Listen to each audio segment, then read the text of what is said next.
It's the middle race of the second round. We're getting down to the wire for drivers that have to advance to get to Homestead. It is the Nationwide 250 at Texas World Speedway. On the pole is the 07 of Dylan Mills. Two's outside is second in points, Luke Rain, the 88. Then 30th racer, Trey Range just outside. He starts fourth and running at the top five, Christian Richardson in the 22.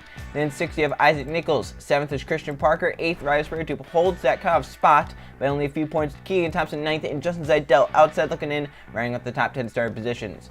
For the rest of you, got Michael Canto in the A4 and Justin in the 3. Then Danny Bright and Derek Hamill, James Ryan and Jack Hinaramo. Then there's Matthew Burns and Cynthia Bright. Then Keith Stevens and Alex Stewart. Jonathan Rains and points leader Landon Fenway. Then JJ Reed and Greg Lee. Xavier Sullivan and Gustavo Rocha. Then there's James Stablito and Jeff Moses. William Seaman and Tim Gary. Alan Bowman and Jennifer Beeford. They have Jonathan Beeford and Code Luigi, who's way outside, so he needs a great result or a win here. And final rank of field, Michael Ferris is in as of now third in points, and Lord Delano in the 15 truck for Colton Yo starts dead last here today. There's your starting lineup here for the Nationwide 250 at Texas World. Let's go down to track stand and get the command. For today's command, Bobby Allison. Gentlemen, start your engines.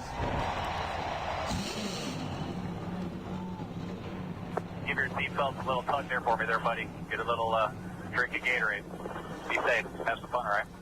The field of 36 trucks rolls off the starting grid for the middle race of round number 2. This race with pack racing all around. We went to Pensacola. Big pack there. Texas World with a pretty big pack. And we'll round out the second round heading into Homestead at Talladega. So it's an interesting round. And these drivers know that it's going to be crazy. Seven drivers coming into the day. The 3 below the cut line are the 32 of Code Luigi, the 13 of Justin Zidell, and the 18 of Trey Rainey. Rainey's only 2 points behind Sprague Tube, who's in. And then you have Michael Ferris, Luke Rainey, and Landon Fenway. Pace truck is in. 19 laps at Texas World Speedway. As they come down the front stretch into the restart zone, Dylan Mills, a non-chaser on pole. As they get into the restart zone, we're racing at Texas World. Green flag is in the air.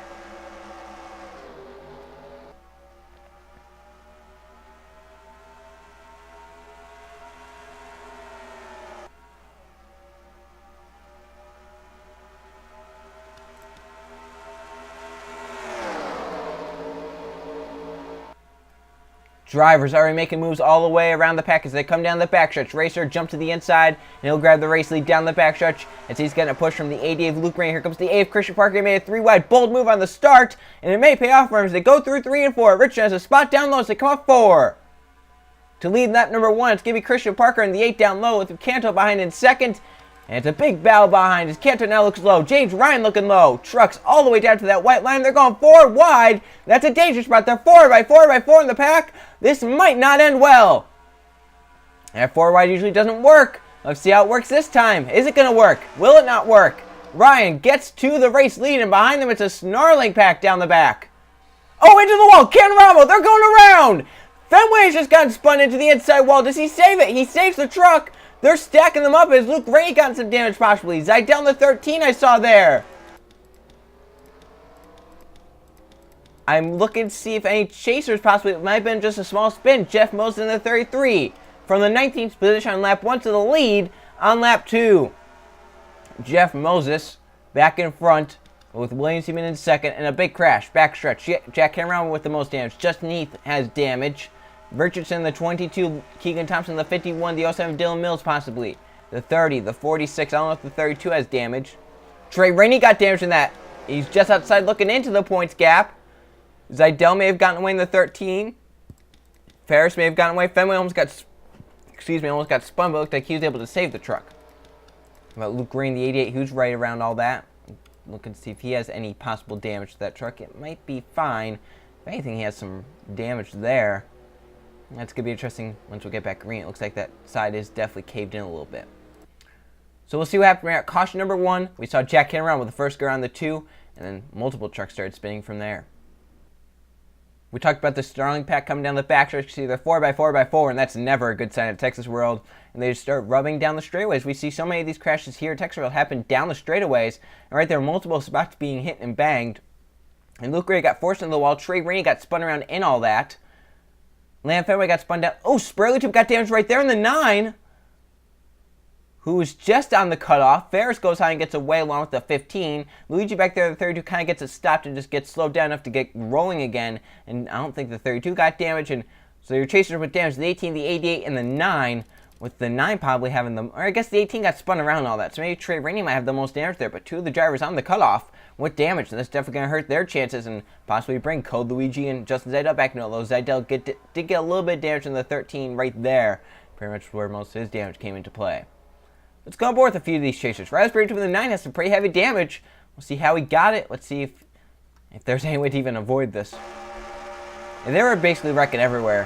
One happened and then people started checking up and they started forcing each other into the wall. And Sprayed to right there, spun down low, safe, and right there gets clipped pretty hard. That's where most of his right side damage comes from. I don't know how badly that damage will affect the truck though. Justin Zaydell in the 13 is below the cutoff. He has not on board. He was just in the middle of it. And there's nowhere to go. You see from here, there's just nowhere to go. He had a pretty good job there. He may have gotten some side damage. Right there is where most of the damage, I think, was incurred. Let's see if anything is wrong on that truck, though. Trey Rain, the 18, got spun around this. He's just outside, looking in 2 points out.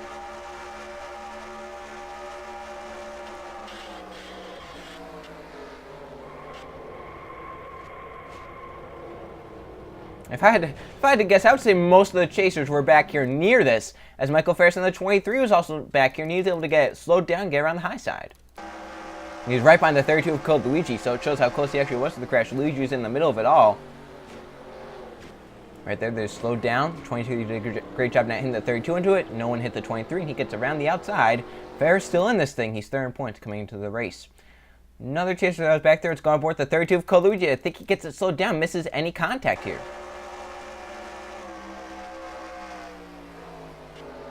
Everyone checks up. And Luigi did a great job there getting it slowed down, hitting the brakes again. He gets away without any damage to Code Luigi, still in this even though he's far out. He can definitely gain points from that. Luke Rain, the 88, are next on board. He gets squeezed into the wall. See how heavy that damage is. See how heavy the contact with the wall is as well. Right there gets squeezed. I don't know if it's going to be too bad. We'll have to just see on the restart. It's just side damage, but you never know with how these trucks are. One more, Lamfan with the 93 through the grass, does a great job saving his truck.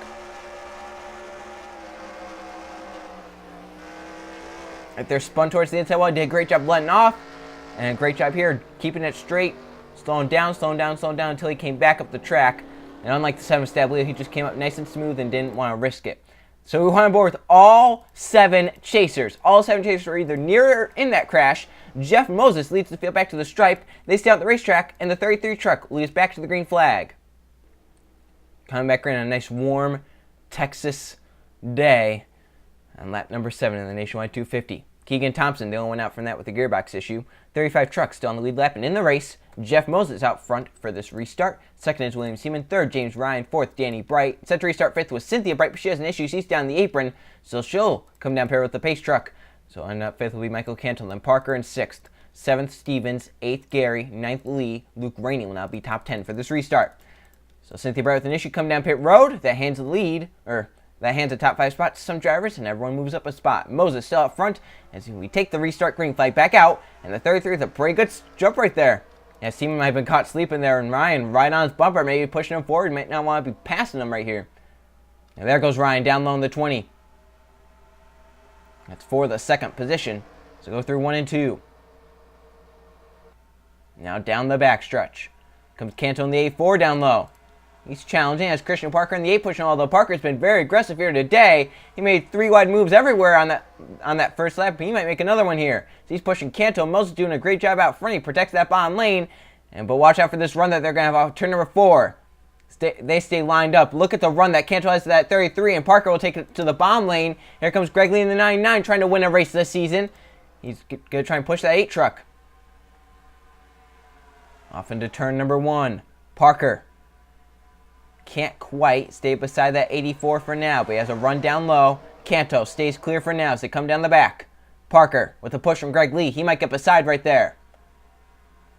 And wow, that 84 is hanging tough on the outside lane. The 8 now with no help as 99 gets abandoned to the top side. Parker stays beside Michael Canto. And in 3 and 4, Christian Parker to second. Can he run down Jeff Moses and get by him, though? Moses, since the restart, has gotten out front. He's pulled away. No one's been able to pass him. Parker has a good run this time, though. He got a push from the 81. Can he use that momentum to get by that 33? Moses takes him a little bit down the track as they enter turn 1. Christian Parker in the 8, hunting down that 33 of Jeff Moses. They're coming to see 10 laps to go this time by. Some chasers are in this pack, like Justin Zeidel, Michael Ferris, Landon Fenway, Luke Range just on the outside of this pack, bound with Cole Luigi in the 32 as 4 second. JJ Reed in the 4 goes low. Tim Gary in the 10. One at Pennzoil. He knows how to win in these types of pack racing. Here he comes in third. Here comes JJ Reed for the race lead down the front stretch. No help with Jeff Moses, and Michael Ferris goes down to that white line 3 wide. Fellow chaser Landon Fenway will go with them. They want a lead lap. They want to get a bonus point. Bonus point could be huge in this round. Every point matters in a round where each race is super speedway pack racing. 3 by 3 by 3 in the pack down the backstretch. Fenway wants to lead a lap, but Lord Lionel shuts that down. Ferris, can you get down line and lead a lap and get a bonus point? Off into turn 3. They're 3 wide behind for a second. This is really going to help Ferris out as long as Ryan does not get a huge run. Ferris will lead this lap and get a bonus point. Ryan with a run down low. Ferris trying to hold it off, and Michael Ferris gets a bonus point for leading that lap. And now Greg Lee 3 wide to the bottom, and chaser Justin Zeidel coming down low. Xavier, excuse me. Xavier Sullivan Jr., they're 4 wide in the pack. Isaac Nicholson the 29 with the big move. 9 to go, and they're beating and banging in the pack. This could be another crash. As I mentioned, these crashes usually happen down the backstretch or down the straightaways. 3 wide for the race lead. Isaac Nichols down low in the 29. Alex Stewart in the 17. They're still 4 wide. They scatter through the corners trying to get away from each other. And these chasers, they know they're 4 wide. They do not want to crash. Down low, Alex Stewart in the 17 comes. Keith Stevens with a push from Cole Luigi in the 32. Remember, we mentioned Cole Luigi every point match for that team because he is way outside. A win would be huge here today, though. He's third on the inside with Danny Bright behind him. Michael Canto a little bit further back there. They come down the back. Oh, there they go! And around goes the 15. The 84 as well. There goes Seaman into it. Michael Ferris in the 23 gets stopped and gets by. But the field's scattering, and we got some contact made. Riley Spraytube is in it again. Trey Rainey at the end. Justin Heath. So many trucks. Big crash in 3 and 4. Yellow is out. And Alex Stewart leads the field back with 7 laps to go. Code Luigi second. One of your chasers that made through is the 32. The 93 possibly got through. I think I saw the 23 slam on brakes but kept by. The 88 Luke Ray got some front end damage from that. But Riley Spraytube got some damage I saw on that. Zeidel went around. He has some rear end damage. Look and see. Jack Cannon Ramos all torn up. Derek Hamill, Xavier Sullivan Jr., William Seaman. There's Trey Rainey, one of your chasers. John Beeford, Justin Heath. Chasers being knocked out of the Nationwide 250. Let's see what happened. I saw the 15 Delano go around. The 81 also went around Matthew Burns. Let's check it out. How caution number 2 was caused. Chasers with heavy damage in the big one at Texas World.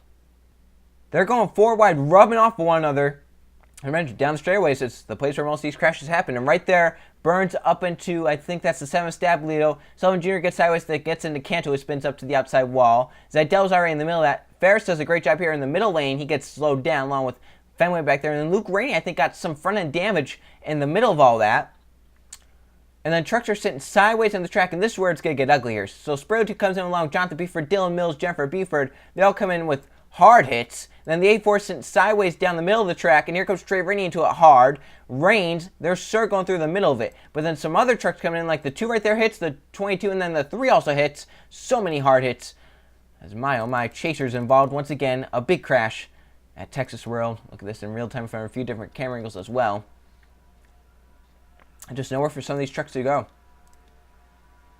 Right here, Rainey's going to come into it. Oh, yeah, so many trucks involved. Right here, Canto, there goes the 18 hard into it. There's the 30, the 1 up off the, and then others just come flying in. My goodness. So we didn't really see a camera angle where the 88 got damaged. He has an onboard camera, so we'll be able to see that. First, let's go on board the 13. Justin Zeidel gets spun around, gets some rear end damage. But if he can continue on, he can definitely gain points on the cutoff. As Spraytube and Trey Rainey both had heavy damage. And Luke Rainey also with some pretty heavy damage. They're just going to try and keep that truck in the race. and get every point they can. Look at Ferris in the 23, how close he was to being involved in that. I believe the teammates actually might have been caught up in that. I think the 13, the 88 may have made contact while the 13 was spinning. Right spirit to the 9 on the cutoff, on the bubble. Involved in the big one. He's pretty far back, but you never know where anyone is, so you're hitting this big gap of trucks now. You think, man, maybe I can get through the middle, but some others in front. He gets a pretty heavy nose damage right there. I wouldn't be surprised if he starts overheating. They possibly have to come in and try and fix that. Trey Rain, the 18, just gets plowed into this crash. Yeah, he's at the back. He has damage. And here he comes into it. He's going to come full speed. I don't know if he gets hit. Oh, he hit the 50 right there in the... Oh, hard hit. That is a hard... Dead to stop, too, once he actually stopped. My gosh, what a hard hit. Michael Ferris in the 23 gets by it, I believe, unscathed. He sees it happening. He gets down to the middle. He gets even lower. And right there, barely misses. Right here come more trucks spinning in front. He gets on the brakes. He's able to miss this crash and keep his chase hopes alive. So Ferris misses that crash, and he's still in it. Also, let's go on board the 88 of Luke Rainey. So he gets heavy front end damage for this. Who did he hit in this crash? So he sees the crash. He's clear. And he goes low. Trucks come down right there. Zidell comes down from him, and he wipes him out. And the tough break for Luke Rainey is that he was right behind the 93 Land Fenway, Fenway being the points leader, and the 93 gets by on the outside lane. Yeah, Luke Rainey was one truck behind this 93, and Fenway keeps in the gas and stays high, and is able to miss this crash as Luke Rainey chose the bottom lane. It didn't work, and right there, trucks get by. Fenway misses it. We are high station right now. Cole Luigi in the 32. Back in front was the 17 of Alex Stewart. And it's going to be a late race restart here at Texas World. Who can get to victory lane will be a chaser, will be a non-chaser. We're out to find out. It's going to be about 3 to go when we take the green flag. Coming back to the restart, lap number 17. Alex Stewart out front. As from that crash, Trey Rainey. Tough break for him. He was 2 points out of the cutoff, but now he's going to need a great Talladega run. He finishes 35th here today. Jonathan Beeford in 34th. Then Michael Canto, Derek Hamill, Xavier Sullivan Jr., William Seaman, Justin Heath, Jonathan Rains, and Jack Kinaramo. Cynthia Bry lap down, even though she has some... she came down Perry Road, remember. She's now lapped down. And Luke Rainey keeps that truck in the race. 25th. Justin Zidell's 21st. Some of your chasers there. The 23 is 14th. I must have missed the 93. He was 9th right there. Code Luigi is 2nd. So for this restart, Alex Stewart out front. Can you hold on for these 3 laps? Can Code Luigi get by and get to the win? He's 2nd. Keith Stevens is 3rd. Danny Bright 4th. Isaac Nichols in 5th. Then Christian Parker, Jeff Moses, Matthew Burns, Leon Fenway, and Greg Lee round out the top 10. Final restart of the day. Can Stewart hang on? Can Luigi get by and win? Will someone else come from the back to win? Green flag back out. 3 to go at Texas World. 32 with a pretty good restart right there. He's jumped to the inside already. He thinks he wants to get out front in case maybe a yellow comes out or in case they start bound for second behind, but I would not want to be out front with about 2.5 laps to go. They can pounce on you immediately. 3 wide for a second already. Christian Parker in the 8 down low. We mentioned those 3-wide moves he's been making. He makes another one. Down the backstretch, they race. They'll come to C2 to go this time by. Code Luigi is out front looking for a win to advance. Parker, though, in the 8 is coming hard. Moses in the 33. Fenway in the 93 could advance with the win. He's coming as Luigi gets shoved high by the 8. Landon Fenway 3 wide to the bottom lane. He's charging up to the front. He wants to win badly. He does not want to have to worry about Talladega. Ferris in the 23 behind him. They're going to go 4 wide with 2 laps to go. 4 wide, 2 chasers down low. Fenway gets to the race lead. Ferris will get to 2nd down the backstretch. Now Ferris pulls on the 23. He wants to win badly. They're coming to see the white flag this time. Ferris out front now. Stewart back up to the 2nd position. Greg Lee is throwing the inside. Ferris gets away with a draft. Will propel everyone back together. Coming to the white flag. One more time around Texas World. Alex Stewart to the bottom. Lee will follow through white flag one more time around. Stewart leads. Lee to 2nd. And it's a 4 wide mess from 4th on back. Greg Lee to the bottom lane for the race lead. They're side by side. Will this bring the rest of the pack with them? Down the backstretch, Ferris has a run. Does that 23 take it to the bottom lane? Down the backstretch, Ferris has a choice. But JJ Reed advances to the bottom lane. They go off into turn 3 for the final time. Lee with the help from the 4. Stewart no help, but can JJ Reed pull low off into turn number 4 into the stripe. Lee in the middle. Lee will get it at Texas World. I think he got it. over J.J. Reed. He did by a nose. It had to have been 100th and a half. Greg Lee wins in a photo finish at Texas Road. Once again, another photo finish. This time, Greg Lee gets the victory lane. Look at that margin of victory by what I would call about the nose, maybe the wheel. Greg Lee with the win at Texas World. My oh my, he's showing that he belonged in this chase. Lee with the win, and no chasers are safe heading into the final race at Talladega. Let's go check the finishing results. Here are the finish results from the Nationwide 250 at Texas World Super Speedway. There were 2 caution flags for 8 laps and 8 lead changes among 7 different drivers. Greg Lee gets up front at the end, wins by about a nose over J.J. Reed, who ends up second, so close for him. Alex Stewart ends up third, Alan Bowman in fourth, and Isaac Nichols rounds out the top 5. Your highest chaser, Michael Ferris, ends up 6th. That's a great day for him, and it's definitely going to extend his gap over the cutoff. We'll see that a little bit later. Christian Parker ends up 7th, right where he started. Cole Luigi, a great day as well, ends up 8th. He's back into contention to get into the final round. Gustavo Rocha ends up 9th, and Danny Bright rounds out the top 10. There's your top 20 points leader. Lamb family ends up 12th, a decent day for him. Jeff Mose led the most laps at 7. He ends up 13th. Look down, see more chasers. Rise Period 2 was on the cutoff. He was only 2 points above. He ends up 20th, but of course the driver that he had to finish above, Trey Rainey, ends up 35th, involved in that big crash. Justin Zedell ends up 21st. Luke Rainey in 24th. Pulsar Dylan Mills, last truck on the lead lap, in 25th. 26 trucks finished the race at the end. At the right side of the screen are the point standings. It's a tie among the top of the points list. Landon Fenway and Michael Ferris, both with 88 points, have the points lead. Luke Rainey is still third in points, 72 points. And then fourth on down, it's pretty close. Fourth place is held by Riley Spraytube with 59 points. Fifth, just outside 4 points out, is Code Luigi with a great result here today. So he still has a shot. Justin Zeidel is 13 points back, and Trey Rainey is 17 points back. So these drivers, like the 13 and the 18, they're still in contention because there are 2 drivers that are technically really close that they could both leapfrog. So it's still anyone's race. The 93 and the 23 is pretty comfortable gaps. The 88 sitting a little bit pretty, but I wouldn't be too safe. But the 93 and the 23, they could definitely finish, I would say, around 20th and still be in. They're definitely in a good position to head to Homestead. They've been the 2 best trucks all season. It shows. They had the 2 most highest chase points. They're the most comfortable. In fact, the 88 had the 3rd most chase points, and he's pretty comfortable as well. So it just shows that this chase system does work in terms of kind of fairness. So we'll move on to the final race of round number 2. The Super Speedway round ends at Talladega, the M&M's 300. This is anyone's race to win, anyone's race to lose. This could determine a lot heading into Homestead. I'll see you guys then.